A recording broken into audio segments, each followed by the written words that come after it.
Você vai acompanhar agora uma denúncia exclusiva que nós levantamos. Detran bloqueou a carteira de mais de 4 mil motoristas em São Paulo, né? Investigação do órgão diz que essas pessoas compraram o documento. Tudo começou depois que um jovem jogador do Corinthians contou que estava dirigindo com um protocolo do Detran que autorizava que ele guiasse sem a carta. Era mentira. Repórter Renato Biasi conversou com o presidente do Detran, tem todos os detalhes dessa fraude milionária aqui pra gente. E aí, Renato, como é que é essa história toda, hein? Boa tarde. Boa tarde, Tralli. Boa tarde a todos. É uma história grande, hein? Já bloqueou a carteira de quase 4.900 motoristas e pode aumentar isso, viu? Conforme as investigações forem avançando. Isso começou, o Detran diz que o Detran já vinha investigando suspeitas de fraudes em emissões de carteiras no interior do estado. 6 cidades: Jundiaí, São Caetano, Laranjal Paulista, São Vicente, Sumaré e Valinhos, na região de Campinas. Afastou, inclusive, 12 funcionários suspeitos de colaborar com essas fraudes. Isso porque o Detran detectou que um número muito grande de carteiras, muito acima do normal, vinham sendo emitidas. E isso despertou o alerta do Detran. Ao mesmo tempo, houve esse caso do Malcom, em que ele declarou numa reportagem na internet que logo depois de fazer 18 anos começou a dirigir sem carteira de habilitação com uma autorização especial. Bom, o Detran diz que esse tipo de autorização não existe ou não é tão simples de se conseguir. A partir disso, o Detran foi puxar o registro do Malcom lá no sistema do Detran e encontrou uma série de irregularidades, situações muito estranhas, no mínimo, que é o que a gente mostra agora. Isso é crime. É possível o cidadão ser preso. Ele vai ser chamado para o depoimento e pode pegar de 2 a 12 anos de cadeia por crime de corrupção passiva e ativa. A suspeita do Detran é que Malcom tenha comprado a carteira e ele não seria o único, não.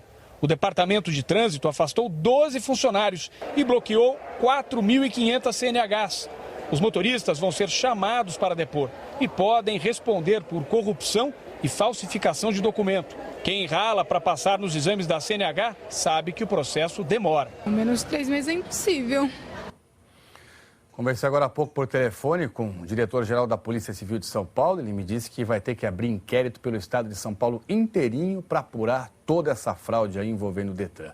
E o presidente do Detran disse para a gente que esses 12 funcionários afastados estão sendo investigados. Se for comprovada, portanto, a participação deles na fraude, todos serão demitidos e processados.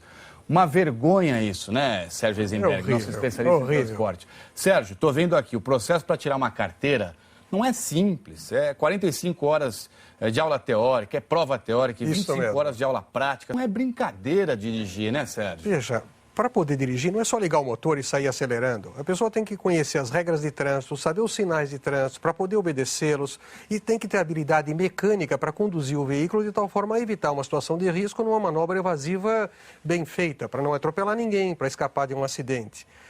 Isso envolve prática, envolve conhecer aulas práticas, aula teórica, envolve exame físico para ver se a pessoa tem condição de dirigir.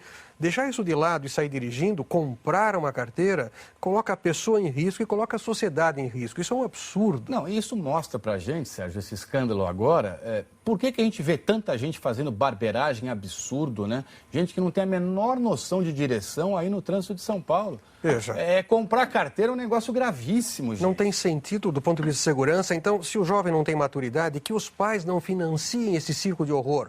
Não vai comprar isso porque vai comprar a morte do próprio filho. Então, tem que passar pelo processo, não vai comprar carteira, porque além disso colocar em risco a pessoa e a sociedade, também é crime da cadeia. Então, é uma roubada sem sentido e depende da própria pessoa, da população, a consciência ética e moral para não fazer esse tipo de bobagem perigosa. É isso aí, Sérgio. Obrigadão. Essa maldição do jeitinho brasileiro, acabar né? Com isso. Acabar com essa cultura perversa que vai destruindo a nossa sociedade aos poucos. Essa é a grande verdade.